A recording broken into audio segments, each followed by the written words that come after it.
much for coming. So I'm going to talk about complexity, technology, and behavior. What are we learning? And I'm Jo. Please call me Jo.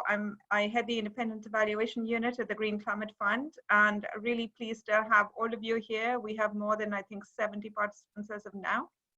And so I'm going to quickly jump into the outline of the talk. Dealing with complexity, what and why. And I'm going to talk about three things: building on synthesis, which can help us to explode myths.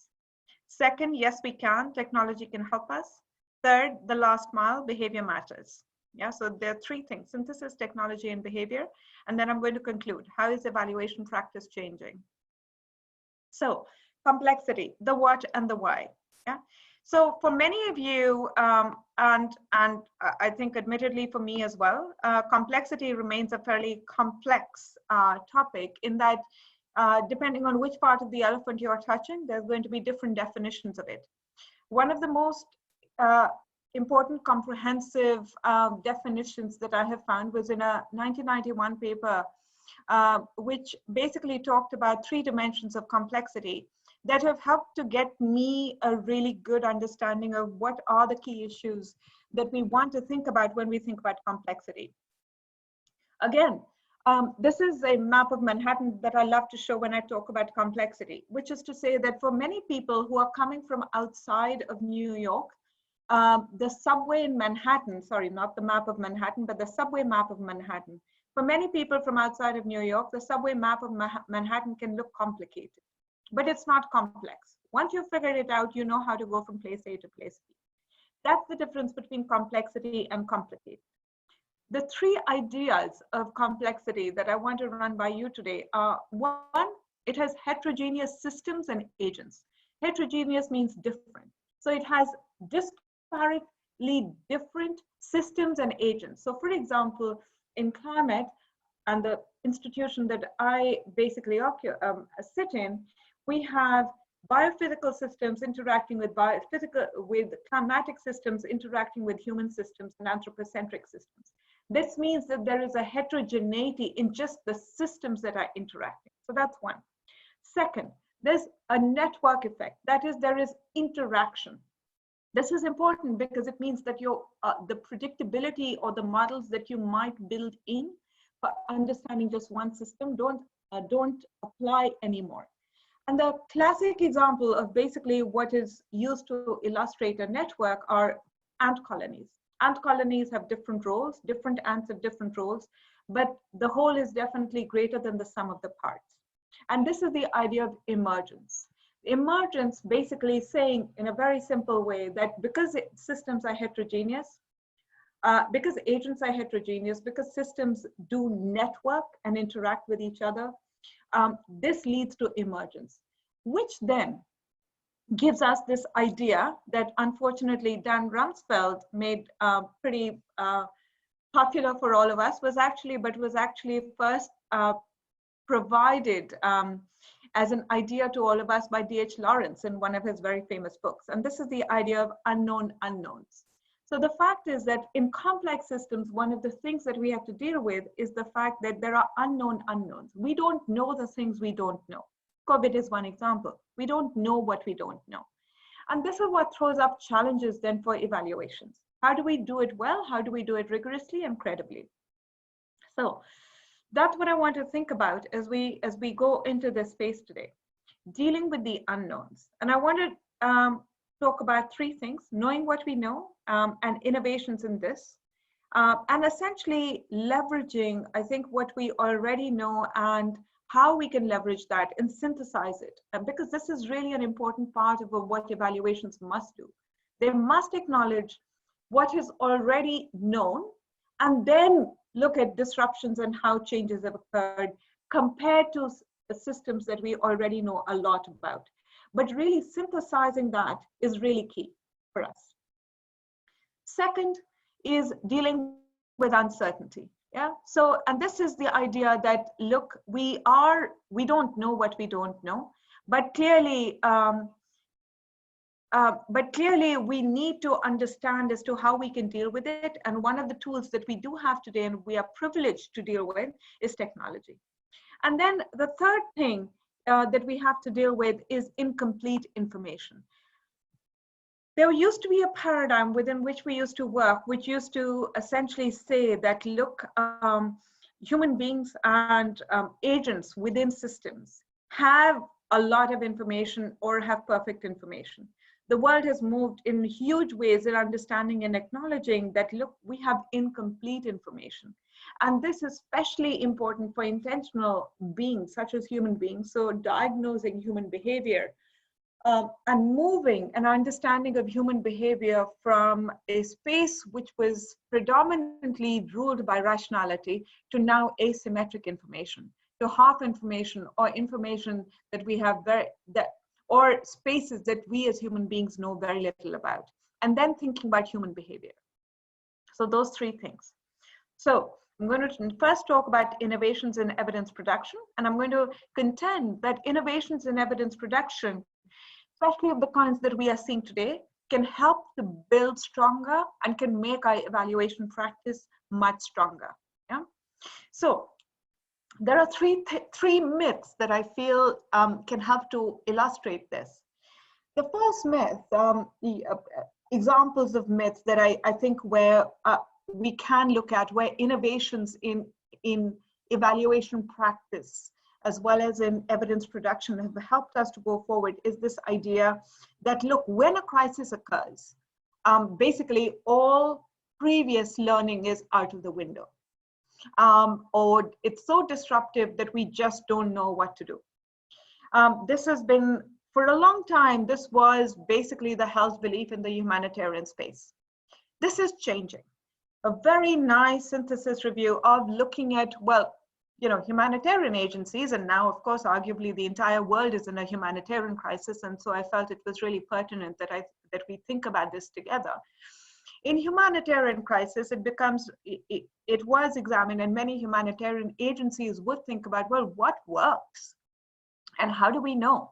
So a really nice synthesis review, which was done actually a few years ago, but I haven't seen many of these come forward since then, although some have, really looked at one of the key questions that humanitarian agencies used to ask, which is, okay, when a humanitarian emergency occurs, should we distribute cash? Should we distribute food vouchers? Should we do in-kind transfers? What works? Yeah, and this synthesizing of evidence, both qualitative as well as quantitative, and the researchers, Hannah Tapnes and Shannon Ducey, basically looked at 500 studies and evaluations previously, and came and synthesize that in a very intelligent way. And synthesis, by the way, is not just addition. It just doesn't mean that, you know, you take one piece of evidence and add another one. It means pooling the data and then seeing what emerges out of that, right? So in systematic reviews, essentially, they've found that, look, in crisis situations, cash works predominantly, which is not to say, just like all averages, which is not to say that every time you go into a crisis situation, cash is going to work compared to, say, in-kind transfers. But on average, if you are looking to alleviate the suffering of people, even when there are no markets, it is likely that you are going to be, that cash will help people. They also found multiplier effects. Cash basically has a 2-to-1 multiplier effect on the condition in terms of the economy. And it also provided far greater nutritional choices when markets exist compared to, say, in-kind transfers of food vouchers, which then reduced the amount of choices that people had and exercised and enjoyed. So that's one. And again, the idea is to underscore the fact that we have now these methods of synthesis and methods of systematic reviews that are helping us understand as to what works. The second idea that I want to float within this as an example is the fact that in poverty alleviation, I mean, the entire story of poverty alleviation and development globally has been trying to find out short solutions as to what works to reduce poverty. And we understand that poverty is a multidimensional topic, right? So in that, we know that lots of synthesis work that has occurred now will say that, look, if you are able to provide packages of poverty that can help the ultra poor graduate, and those packages for poverty alleviation should contain, for example, training for people, cash subsidies, should provide in-kind food transfers, and should provide skill transfers for small and medium enterprises. All of these put together can then help to understand and improve the different dimensions of poverty. And what you're seeing on the left-hand side of your graph, of your screen, I beg your pardon, is looking at the different dimensions of poverty: consumption, food security, assets. And what you're looking at is what's called a forest plot. But essentially, what you're seeing is that systematically researchers and people who are trying to understand this will look at using the same package in different context to then understand, well, can we say something that can help us synthesize what is coming out of development interventions? And can we synthesize that and then build a story and a narrative that can help us understand as to what will alleviate poverty? So a multi-dimensional graduation approach can help to reduce poverty. And again, work in this area has basically spanned 6 countries and now has been synthesized. So Ethiopia, Honduras, India, Pakistan, Peru, Ghana. And this was synthesized and then essentially is helping us to understand as to what might help to reduce poverty. The third is that actually we might think that a lot of things work, but again, synthesis work is helping us understand that things don't work as well as we think they might be. So this is again an example of what is called a forest plot, right? And here the evidence is trying to understand whether water supply, whether the provision of clean water supply and sanitation and hygiene interventions work. And really, our theories of change and evaluation essentially say, of course, if you go and provide training to people, everybody attends the training and understands as to what is at stake, most people will change their behavior and will end up using chlorinated water and will hand wash. Actually, the evidence says that this impact reduces over time. So in the first 6 months, if you are, and this is essentially showing, different studies that have now been synthesized. So what it's saying is that the cumulative evidence or the synthesized evidence is saying that actually these impacts are really good. There's the honeymoon effect at the beginning, but then these impacts reduce over time. So clearly something else is needed if this is what we want to try and get to in our own thinking when we are doing evaluations. And this is then to think about what this idea of the last mile, or the idea of, well, what else should be done so that these programs and their impacts are sustained over time. So the first result I want to run by you is innovations in evidence production and synthesis are helping to explode myths and understand what works and what doesn't. And that, I think, is really one of the advantages of the times that we live in, that we are now exposed to these sorts of methodologies that we can then leverage and depend upon to understand what works. The second idea I want to deal with when we think about complex systems is this idea of uncertainty. And here my contention is that, look, with innovations in technology, and I'm also going to share a couple of examples that we have within the GCF that we are taking forward. Innovations in technology can help us to a great extent, right? So one example is the GCF, the Green Climate Fund, is the largest climate fund in the world with the largest amount of investments in just climate across the world in developing countries. And one of the questions that my team and I constantly think about is the GCF targeting well? Just as an illustration, my team used nighttime data. And again, this is of a project in Ecuador. And the planned carbon emission reduction that the project is targeting, that they are reporting to the Green Climate Fund, is basically they're saying that, look, it will reduce carbon equivalents by 15 million tons, right? And that it will affect 450,000 people who will become better off. Now, just a very basic examination of the project area. So the team went and looked at what the GIS data is showing as to what are the polygons that are occupied by the project interventions, and then overlaid this with nighttime data. And nighttime data essentially helps us to see as to where there is the greatest density of lighting. And light essentially means, big density of light, of nighttime lights essentially means that these are urban areas. And one thing we found is that even though this is a project about land use planning, we found that some parts of the project are essentially engaging in areas that have very high urban densities. And it is unlikely that they will be able to see the emission reductions that are being targeted by the project. So very simple, but something that we can use very easily to then illustrate as to where targeting may go down and maybe a cause of risk for GCF. In another example, so looking at payment for ecosystem services, which essentially provides money to people to not cut down forests. And this is work that has been done by Jennifer Garcia and some of her other colleagues. They use GIS data to understand whether payment for ecosystem services is reducing poverty and also deforestation. And this is a map of Mexico on the right-hand side of your screens, where essentially they overlaid payment for ecosystem services areas with poverty, deforestation, and other maps that they basically brought in from free and non-free sources and overlaid it. But essentially, it was the use of that data that helped them to show that payment for ecosystem services was reducing deforestation by 2%. And also that there were larger impacts in communally held lands, on lands with lower slopes and those that are closer to cities, and in less poor municipalities. So the project was being successful, and they could attribute it to the project.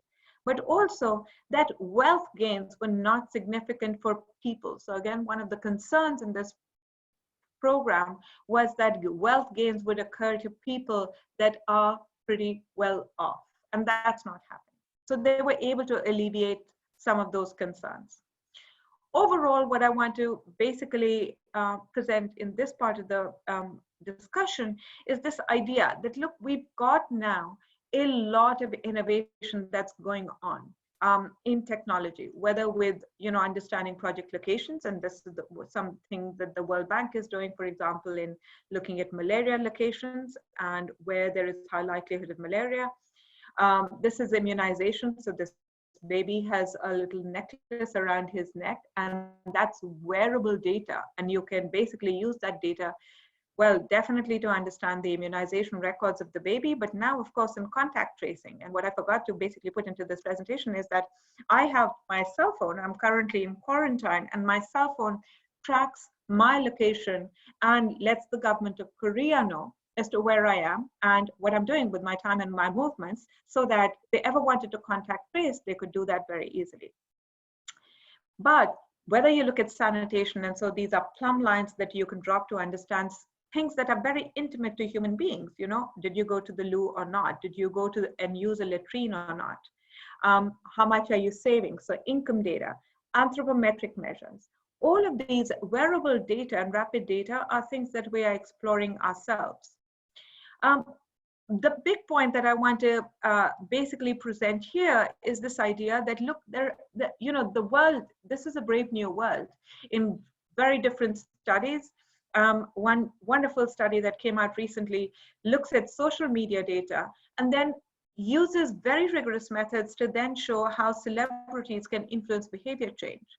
In very different data, looking at wind speeds, you can understand as to how political economy changes are taking place just by looking at how far areas that are affected by high wind speeds are affecting people on the ground and how they are reacting in turn. Importantly, I think the thing is that when we are using GIS or spatially explicit data or rapid data, economies of scale come in very, very quickly. It lowers our costs, and examples that I can give you, what we have seen is that even the work that I've done, actually my data collection cost was 0. And I had all the data that I could possibly want to understand areas of questions of deforestation and policy impacts. And because GIS data, has essentially as many sample points, as many data points as you want, there are very few what are called underpowered studies. And these are important because they help us to increase the confidence in the work that we are doing and to increase the credibility of our work as well. In work that we are doing within the GCF, and I want to use this example where we are looking at the project effectiveness of a program in Madagascar, which is a combined public and private investment. The team has collected essentially GIS data beforehand that is being put together by the team, but also by external sources. So climate hazard, environment and forest dependency, population, all of this is available outside of what the project team is doing. But because we know exactly where they are located, we can just extract the data for those areas where the project is coming in. And we are combining that with a whole lot of other engagement that we are doing with projects. So this essentially is a dashboard that shows to you as to what are the other kinds of data that we are collecting for Madagascar. So we know, for example, the timing of the interventions. We know, for example, and are supporting the program and the project do very good qualitative data collection. But we are also engaging very closely with the program, as well as collecting both surveys, which are done at year 1, year 3, and year 5. But also tracking in a very, very high frequency way what's going on with the project. I think the big point that I want to make here, which unfortunately I don't have a slide on, is that I think the nature of evaluation, and we sit in an independent evaluation office, but the nature of evaluation also means that if you really want to be relevant, you have to engage far more while keeping that independence with project teams and with your evaluand, the people that you're trying to also serve, hopefully by getting to know whether programs are working or not. But you have to engage with them right from the beginning, and that's at the bottom of my screen. You have to engage with them right from the beginning and start to understand as to how data and technology might be used to help them in making decisions that are adaptive. So result 2, innovations in technology of data collection and measurement systems are helping us deal with uncertainty, not just by collecting high quality data, but also enabling us, because we can verify a lot of the data that's coming, to keep the independence, but still helping us to engage with project teams on the ground, because now we have another way to verify the data that's coming, which is not dependent just on, key informant interviews or anecdotal information coming from the project beneficiaries themselves. There are now possibilities for us to verify that data, which is a completely third source of verification, which is really important, but also allows us to engage much better and in a very collegial way with the project evaluants themselves.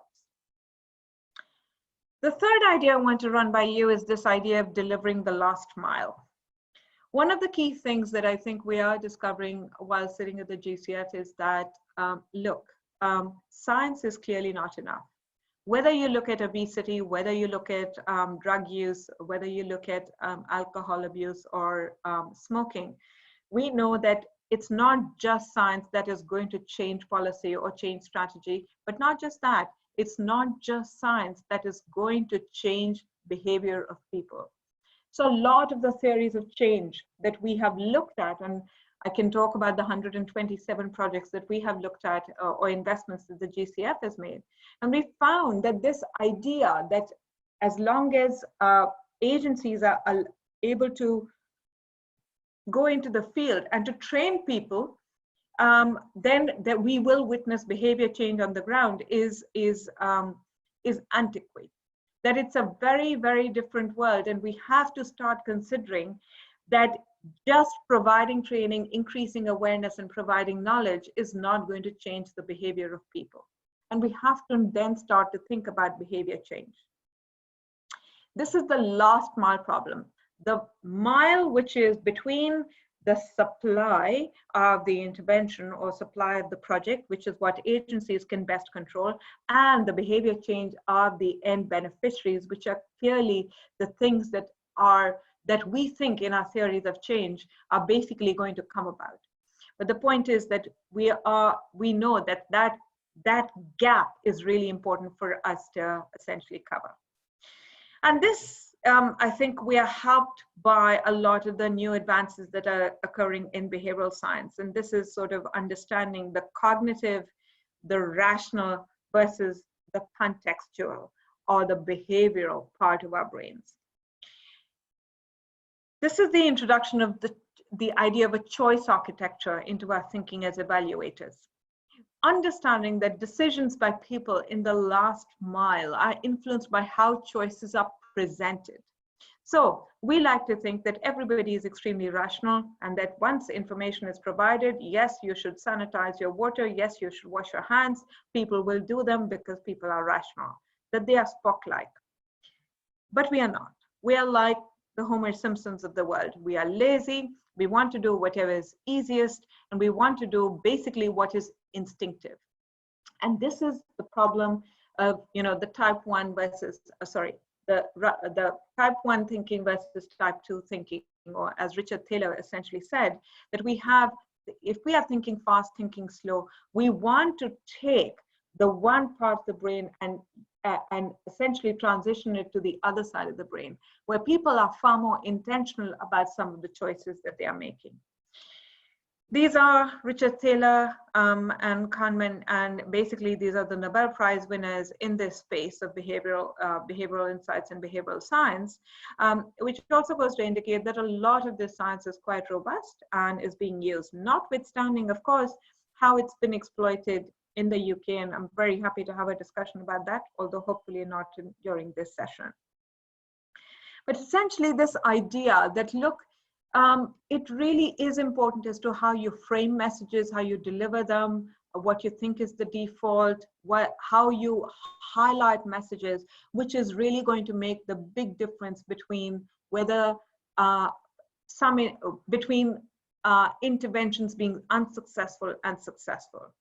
So this is Nelson Mandela, and this is the example that, look, the messenger really matters. And this is the example that, till Nelson Mandela came along, HIV/AIDS was one of the biggest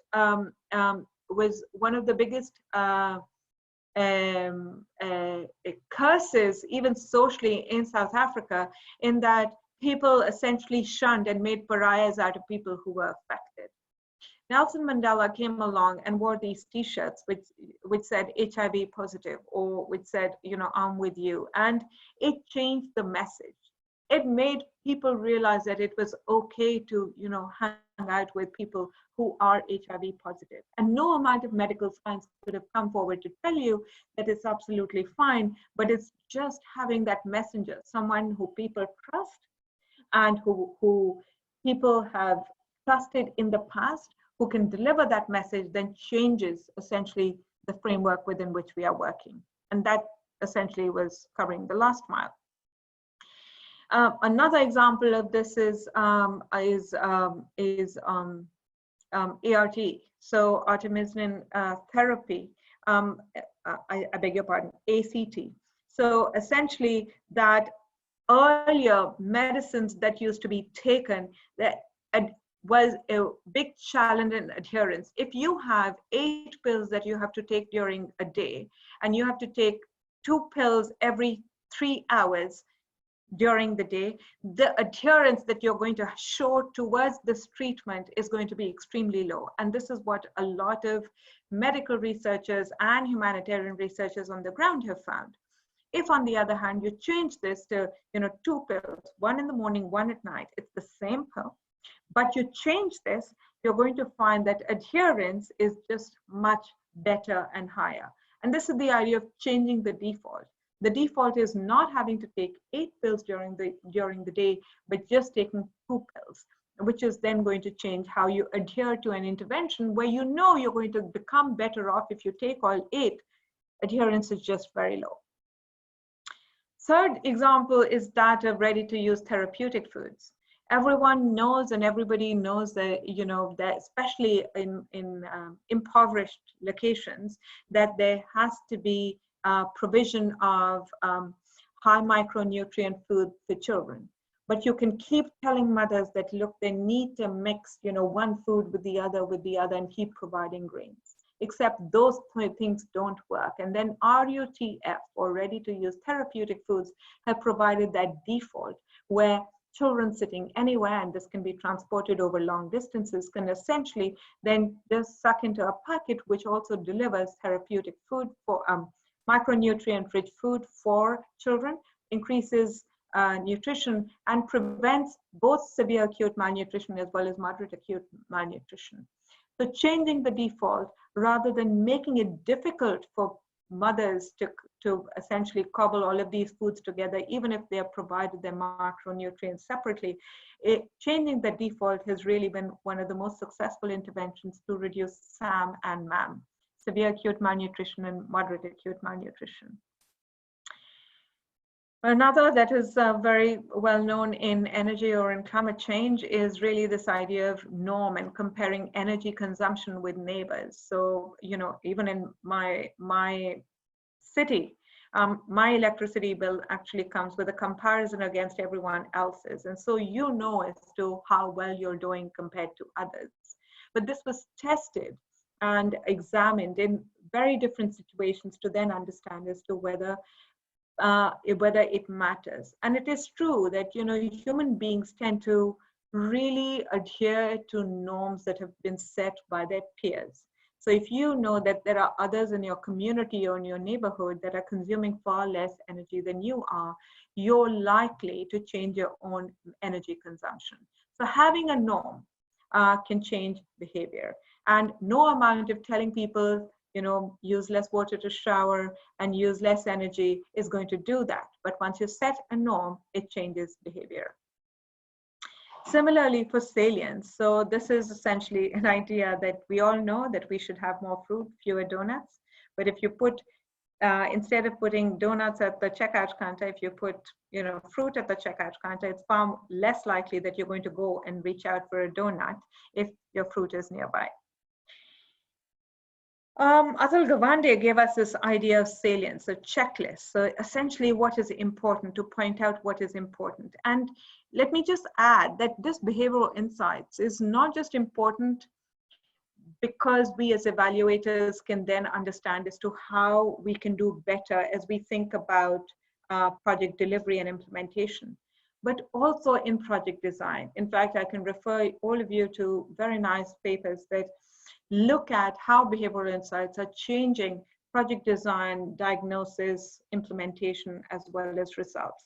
And knowing this literature and as well as knowing these practices can alter the way we are thinking about what is effectiveness in projects, or effectiveness in development, or effectiveness in climate.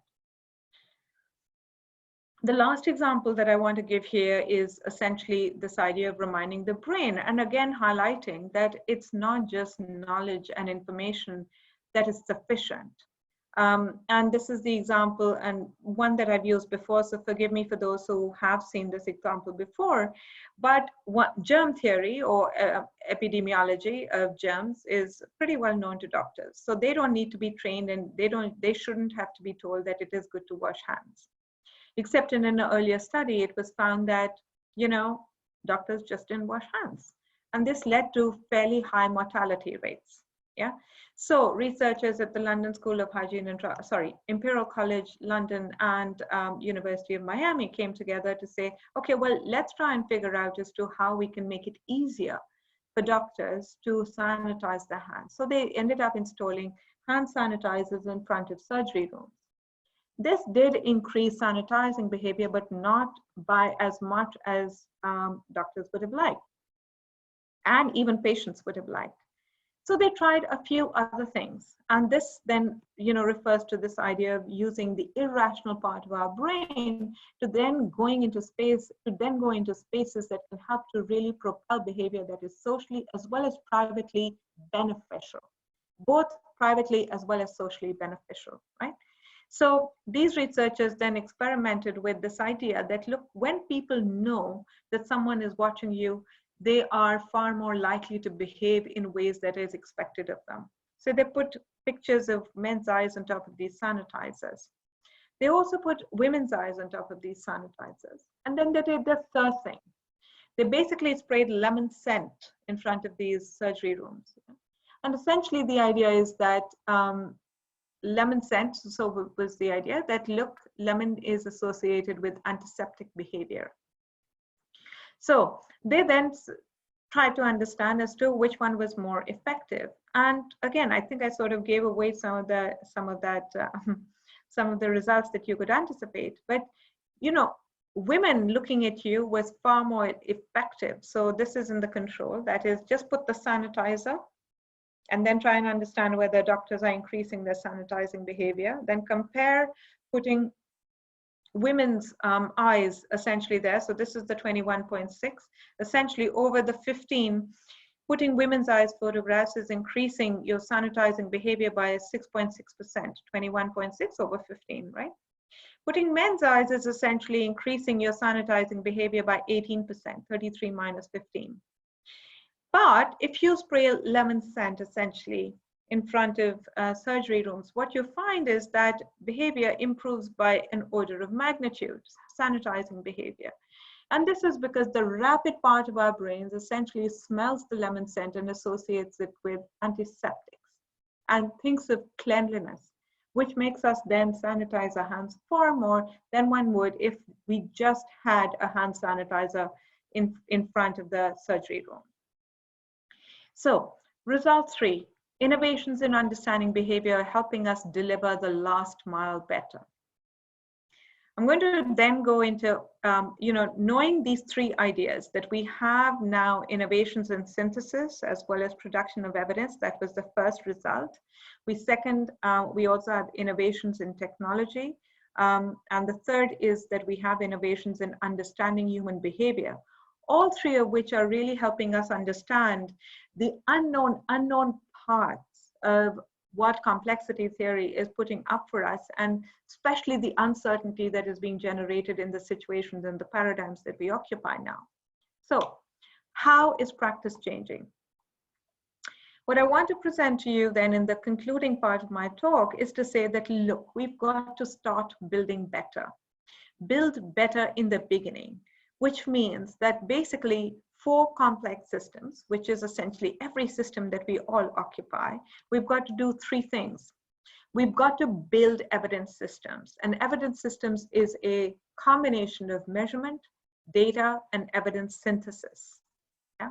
So you have to know how we can measure, how we can collect good data, but also how we can synthesize the evidence that is coming out of this data and measurement. Second, and this might seem counterintuitive, is to build redundancy. One of the things that makes systems resilient is this idea that you have to build some amount of redundancy, so if one part of it fails, you're still able to use another part of it. And then third is that we have to think in a modular way. So basically, some amount of disconnection between different parts of a system are very important, so that we are able to still go forward if one part of that overall system fails. Second, the implication is that we have to start examining as an evaluation community whether we are doing the right things. Just to give you an example, my team and I concluded an evaluation this year where we looked at GCF, or the Green Climate Fund's own work with respect to environmental and social safeguards. And we examined not just whether we were doing things right, that is, whether things were being implemented in the right way, but also whether the right things were being done, which, as you can imagine, is a pretty tall task, because it means not just that we look at what's happening within the system, but also what could be happening within the system, or to look at counterfactuals. But if we aren't able to imagine an alternative world, it's very difficult for us to make those recommendations. So we started off with essentially thinking of normative frameworks. Yeah? What is it that the GCF as an institution can and should try and achieve? And then we examine that or compare that with what was happening within the GCF. So some conclusions which have been quite hard-hitting is that, in the GCF, we made the recommendation that we have to go beyond do no harm. And second, that we have to not just say do no harm with respect to interventions, but we have to realize positive gains with respect to the environment and social aspects of a lot of the investments that the GCF is making. And this takes me to an important part. A lot of evaluations benchmark their work against other institutions. Personally, I've realized that benchmarking is interesting, but it can't be overused. It should not be overused, because we are living in a new world order, and we have to step away from how business used to be done previously. And we have to step away and imagine the world that we want to occupy now, which means it's not okay to continuously compare institutions and practices that we have now with what has occurred previously, but really to reimagine the world as it must be. And then, bringing in values, bringing in normative frameworks within evaluation is clearly really, really important. I won't go over this part, but essentially to say that, this relates to the overall strategy that we were looking at. Okay, then the third learning that I had was to build attribution, measurement, and quality right from the beginning. In every institution that I've gone to and spoken with, most people will say, well, sorry, we can't do good measurement. We don't have good data because guess what? We just didn't build it at the beginning. So we have no data, it's useless, the theory of change was bad, etc., etc. We cannot be like this bear on the right-hand side of your screen where we are constantly thinking about, oh my God, why did I do this badly? We have to sort of go past, I think, what have been the well-accepted limitations that evaluation as a discipline has essentially espoused for itself and said, well, we are never going to find data, and we're never going to be able to say anything more credible than essentially doing, good qualitative work, of which, by the way, I'm a big, big fan. So let me put it out there very, very importantly. I'm a big fan of good qualitative work, but I think synthesizing qualitative work is far more difficult than synthesizing quantitative work. And if we really want to synthesize well, and if we really want to learn, we have to use both qualitative and quantitative techniques, but hopefully this is old hat for you. But importantly, if we are building systems and measurement systems and evaluation systems, we have to build in this idea of attribution, measurement, and quality. The third is that we have to plan for a variety of data. And this is this idea of modularity as well as redundancy that I spoke about. Look, the world is always going to be having one crisis or the other. There's always going to be a pre-crisis or a pre-event situation. Then there's going to be the event or the crisis, COVID is one. And then we're going to have a post-crisis or a post-event situation, and that's recovery, and then we're going to have reconstruction. Essentially, what as evaluators, we have to make choices. We have to say, well, what do we want to compare the world with? Do we want to go back to, the pre-event space, and should that be our comparison point? Should we be looking to just see whether we have built, back better, so it's better than what we were earlier? But in all of this, we need a variety of data, and technology can help us. But this is just, and I just want you to focus on the column headings.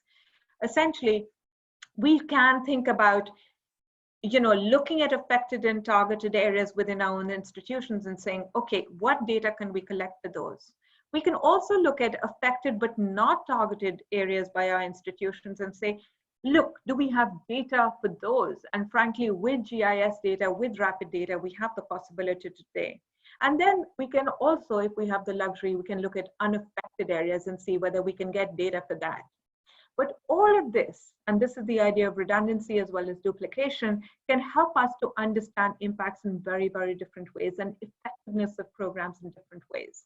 So it can be pre-event, it can be immediately after an event, or reconstruction, or recovery, etc. And this is just a simplistic sort of table that actually Alison Butenheim at the University of Pennsylvania put together when we collaborated with her in my earlier life.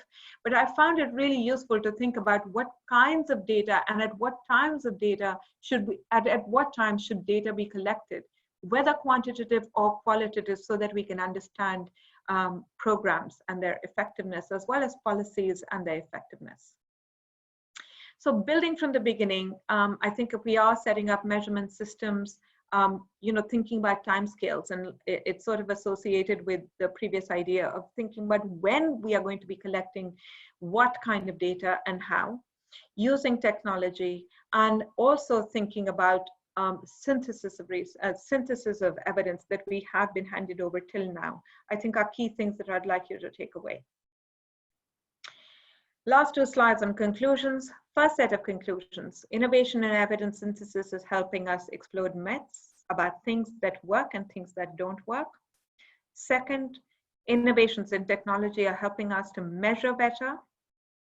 Third, well, they're also helping us to reduce costs and also have pretty good implications in terms of ensuring that we are not underpowered in our samples and have adequate numbers to understand key behaviors from. Understanding behavior is helping us deliver as well as understand the last mile and the impact that uncertainty has on human beings as well as other parts of complex systems. The second set of conclusions is that we have to change evaluation practice. With complexity, we have to think about measurement systems, we have to think about modularity and building redundancy. We have to think about strategy. We have to ask the question, are we doing the right things, and not just ask, are we doing things right? Third, we have to build attribution and measurement systems right from the beginning.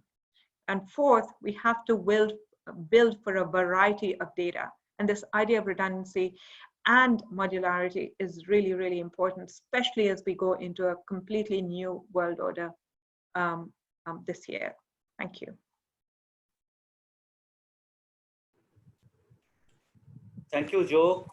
Yeah, so it's a long presentation, but you explained it so nicely, and your concluding section was very, very nicely. You summarized all your key issues from your presentation.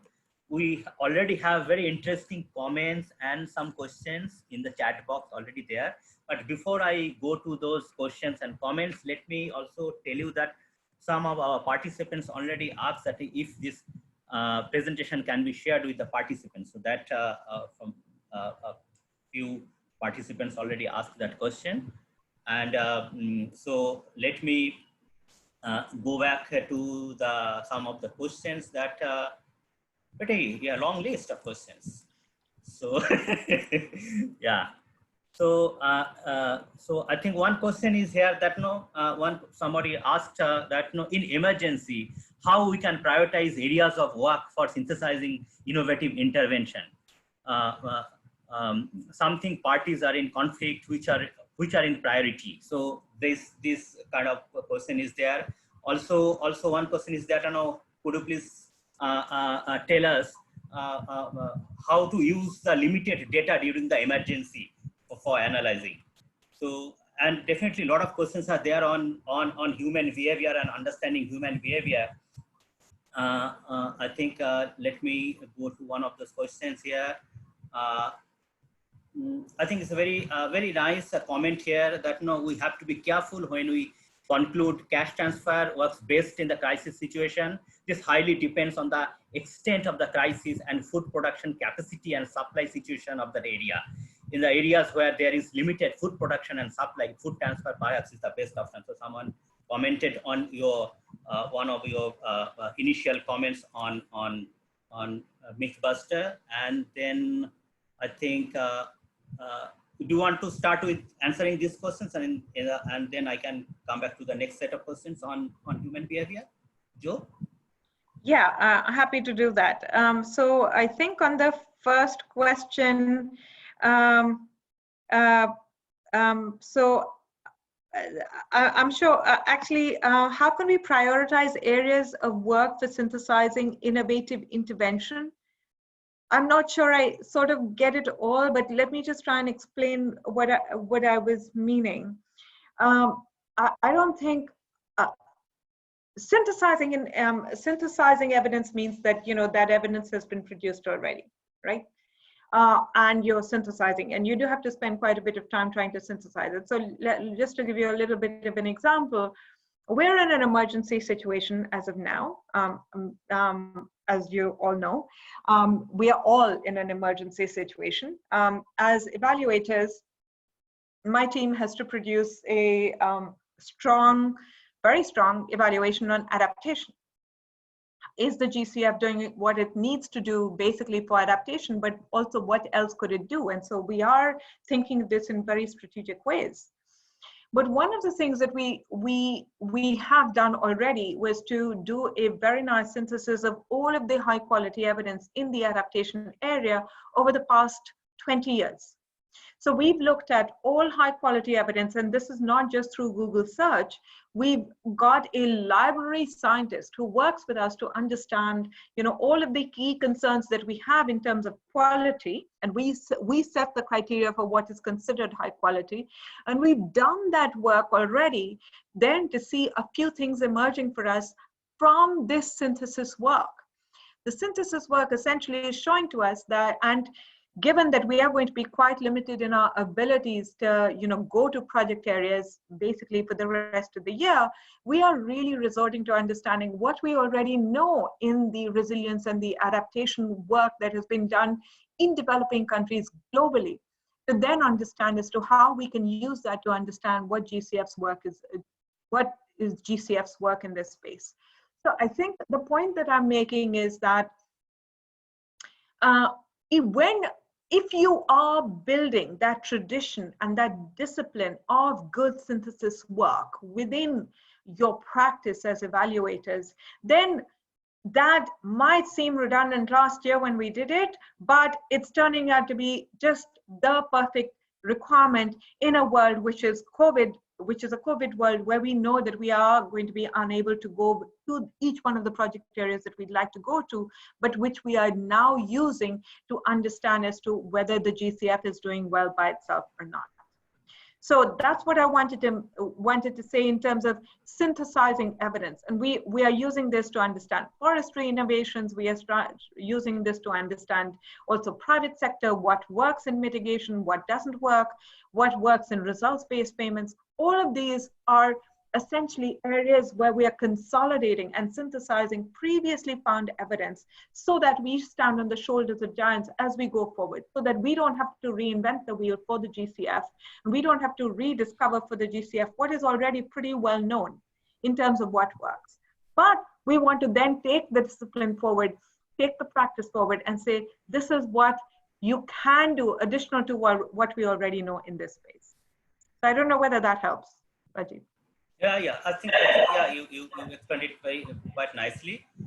Before I go to the next set of questions, I think I should mention this comment from Christina, that evaluators have an important role in changing views of contractors. Evaluators themselves need to enlarge their views beyond methodologies. So the idea that we go beyond what we had is very important. So new narratives need to emerge from the work we have already done. So I thought I'll just highlight this comment, and let me also go to the next set of questions here. Primarily, most of them are on measuring behavior. One is like, any thoughts about how to increase information rate for measuring behavior? And how do you ensure communication between stakeholders is establishing during evaluation? Another question is there, is complexity being contrasted with simplicity? Reference to the Dave Sorden framework, where would we locate chaotic and complicated quadrants? I am wondering whether there is no complexity continuum. If so, are methods or measurement the same?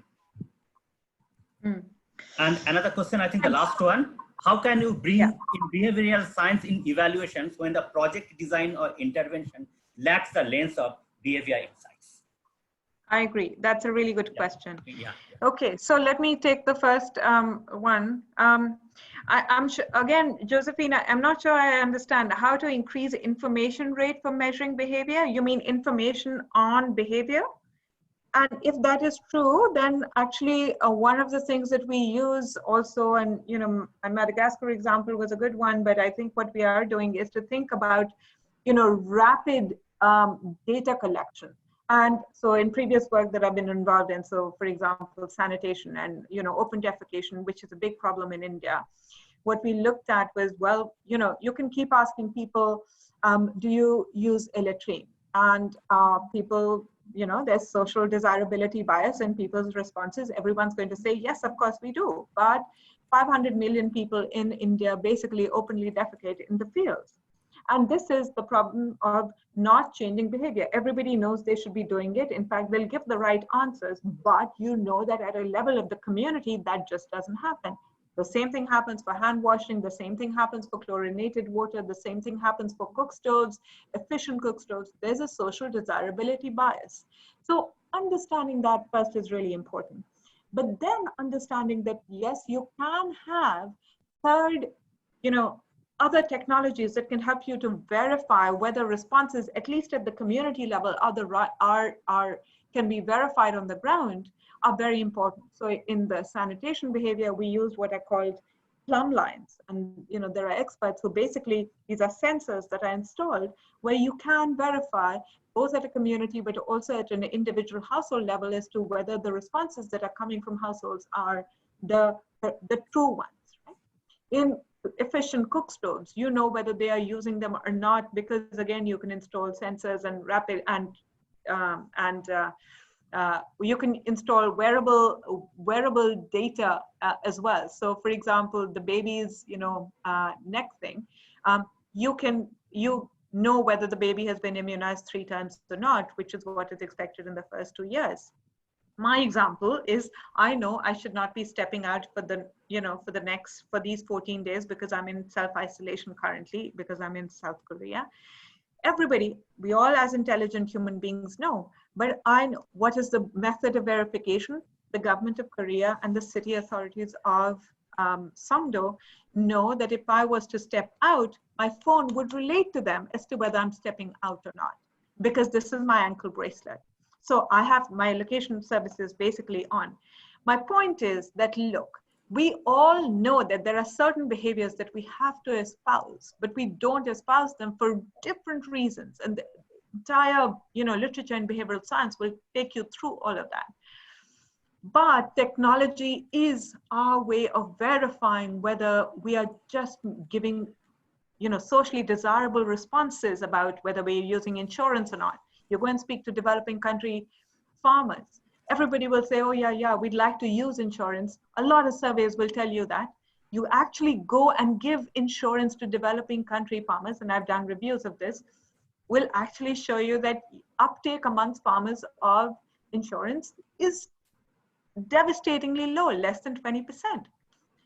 So technology can help us deal with these challenges between what is socially desirable and what can be verified on the ground. That's the point I was making. Ratna's asking, how do we ensure communication between stakeholders is established during evaluation? I think we do another webinar on this.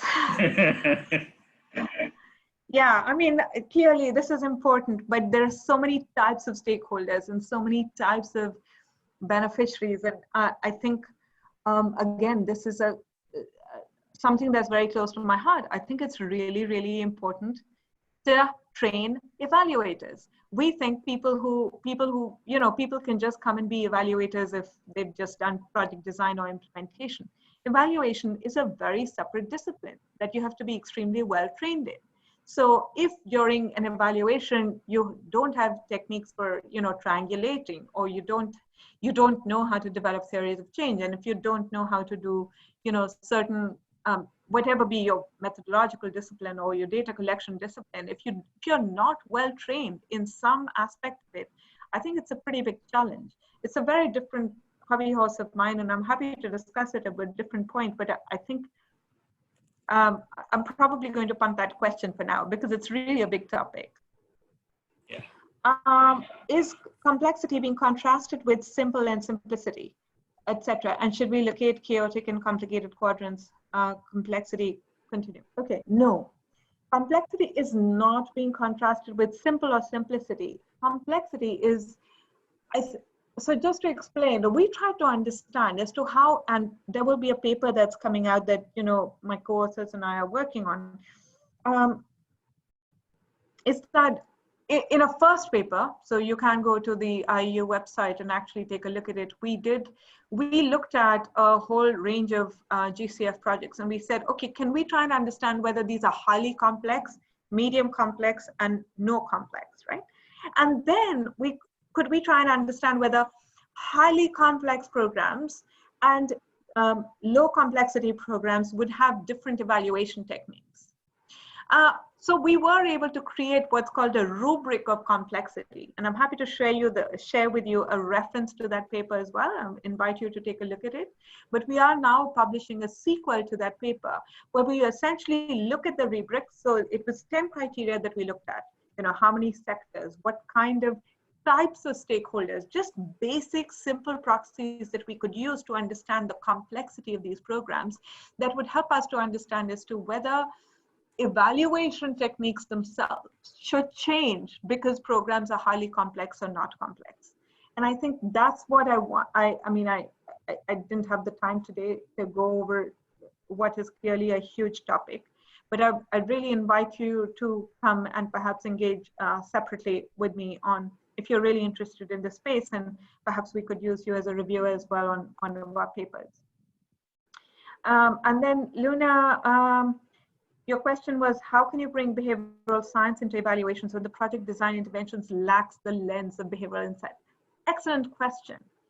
In fact, when we looked at GCS portfolio, we found that 93% of the projects, which is, you know, just 7% less of perfect, 93% of projects assumed that there would be this leapfrog behavior, that yes, you supply the intervention, you provide the awareness and the training, etc., and that people would change behavior. Clearly, that doesn't happen. So this is our key learning, that look, you've got to start to build that in. And so one of our key recommendations that will be coming out in an evaluation, you know, imminently will be, you have to look at this last mile. But then I also referred to, you know, how behavioral insights can help you design projects and interventions far better. So in our work, when we speak, and you know, the Secretariat will tell us, well, can you tell us how to design projects better? One of the things that, at least in a friendly way, I will tell my colleagues in the Secretariat is think about that last mile. So we've got an $800 million portfolio in the GCF, which is just dedicated to climate information services. And the task team leader there is truly excited about understanding what these last mile challenges are, so that he might build them in and provide them as directive to the project designers. And then our task will be, we don't want to just make, you know, a evaluation 101 conclusion, or you don't know anything about the last mile. Our task, we are pushing ourselves as evaluators as well. And so hopefully when the projects come back, we will be able to see as to whether the behavioral insights that they are incorporating as a consequence of the advice that we've given them are truly going to be effective and efficacious or not. So that's what we want to push the frontier into, to really asking the much more second generation questions rather than the first generation questions. Rajiv, I'm going to stop here. Yeah. Thank you, Joe. Thank you so much. Just one last question. I think if you want to respond to that question is, sure. How can you synthesize behavioral science through contactless intervention with direct beneficiaries, like in the current pandemic situation where there is a lockdown in some setting? So do you have any answer? You want to respond to that question? How can you synthesize behavioral evidence? Evidence through contactless intervention. I mean, I think intervention with, like, no, in this right now, in this pandemic situation when everything is locked down in many countries, in India, like a lot of relief work, a lot of relief measures are going on, and a lot of people are interested to study the impact of that pandemic and that relief work. Maybe the person has come from that context, perhaps. Yeah. I'm not sure synthesizing behavioral evidence is one question. How can we evaluate programs through contactless intervention maybe is the other question. I have to say I'm struggling a little bit to understand, the entire question. So I apologize, Ronald. My own understanding of the question is somewhat nascent, but I think one of the things, and I actually ended up writing an article about this, which also got published in the Indian newspapers recently, was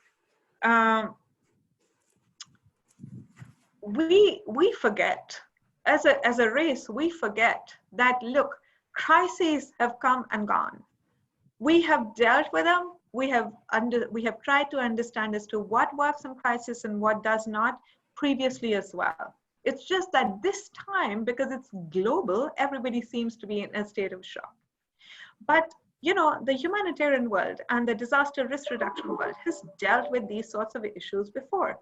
And so I have an entire article where I go through understanding as to what can we, I want to understand. So Mushfiq Mubarak has done quite a bit of this very interesting work in the COVID world in Bangladesh, to then say, look, if you want to understand, the plight of a lot of the beneficiaries, you can create what are called sample frames.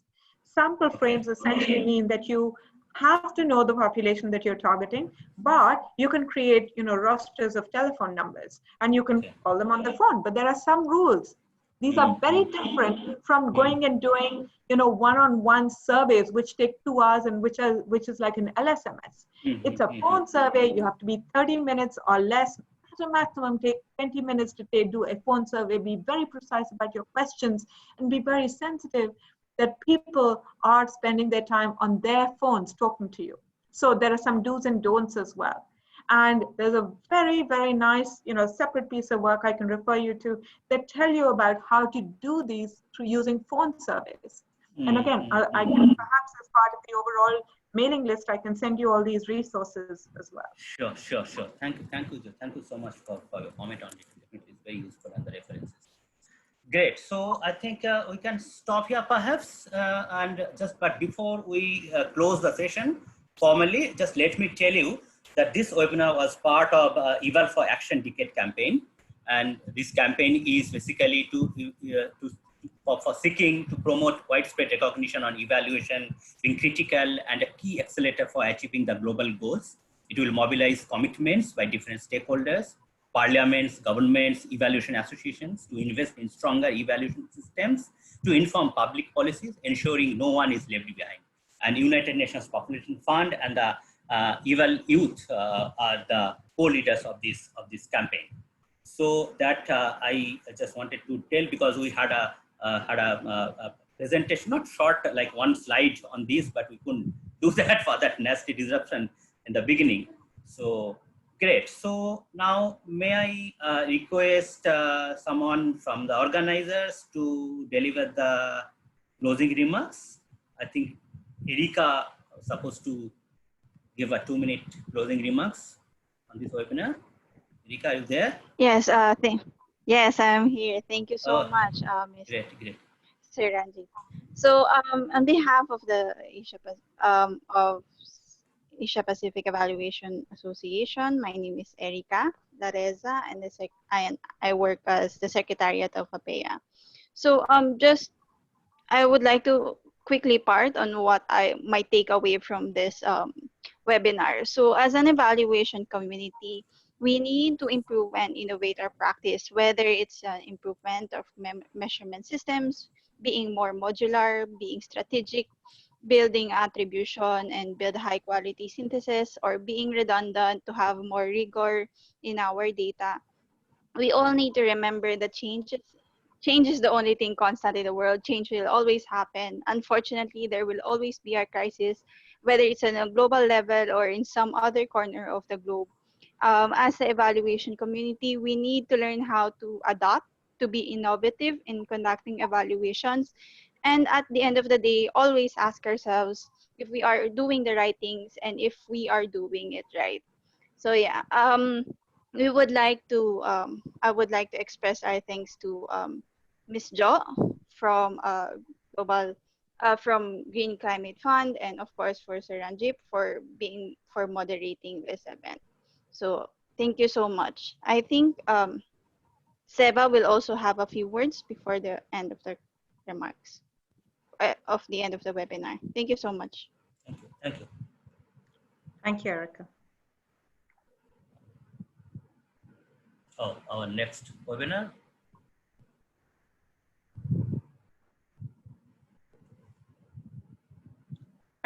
Was Siva going to come on? Chamatkara? Chamatkara, were you going to come on?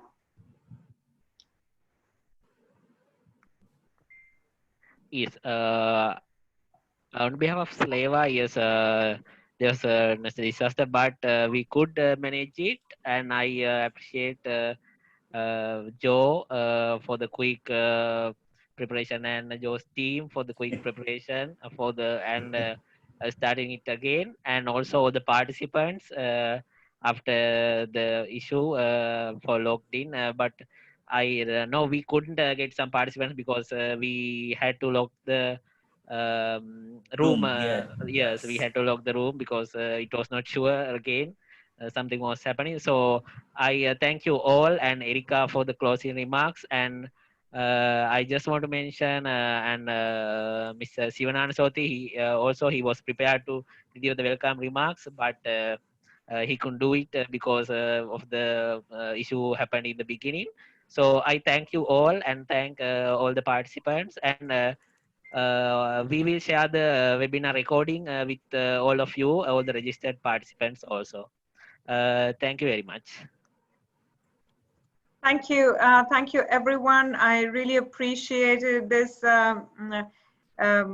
Chamatkara and Rajiv and Erica, and on behalf of my team for putting this together, and of course to Siva. I'm sorry that we couldn't have him at the end, but I also want to especially recognize my team, not just of course for all of the back and forth that they did, and Asha and Jonji and Cortland, but also in disseminating the information, and also being adaptively managing the crisis or the disruption that we witnessed at the beginning, and coming back to it with great elan, and building better than what we had expected. Absolutely. Excellent. Yeah. Thank you so much, and we'll be in touch, and we'll also send you the other resources that I mentioned. Sure. Thank you. Thank you, everyone, and have a good night. And I'm going to call off from Korea. My team has been working tirelessly, and it's almost midnight. So especially thank you to Asha and to Yonji and to Cortland, and everyone else who joined from IEU. It's kind of late here. And thank you everyone for being there, and appreciate your presence, your engagement, and the excitement that you shared with us. Bye for now.